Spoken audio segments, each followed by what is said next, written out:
Who are we starting? Fire the dismissal at tight end.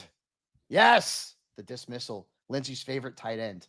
He is on fire. One of the hottest waiver wire ads in fantasy football. He's got the Ravens this week. They've allowed the 10th most points to tight ends on a per game basis, and they've given up 10 plus points to 6 tight ends. Disley's also seeing plenty of targets in this offense, getting at least 6 in 4 of his last 5 games. So once again, fire the dismissal. And Dallas Goedert. It's funny because these are 2 of the guys I've been trying to trade in one of my leagues that I have George Kittle. But listen, 21.6 points in his last 2 games combined. That's pretty good. The Rams defense has allowed 5 tight ends to beat them for at least 11 points. That includes 4 who have hit that mark since week 5. The total in this game is hovering around 50. Should be a high-scoring game. Start Dallas Goedert. Now, you said that you're trying to trade both of these guys, and then coincidentally, they show up as your starts of the week. Yeah.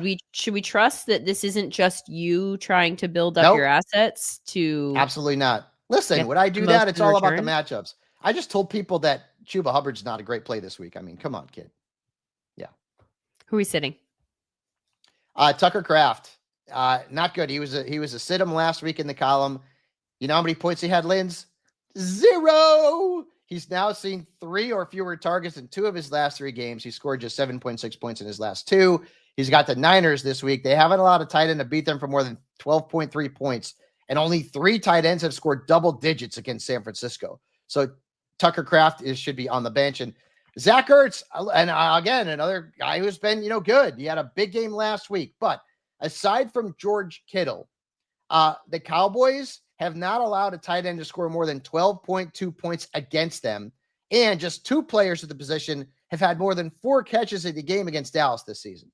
So I get it. You like Zach Ertz. He's been a pleasant surprise. I told you he was the reason I was a little bit worried about Ben Sinnott back in the preseason, because Ertz just continues to put up pretty good numbers.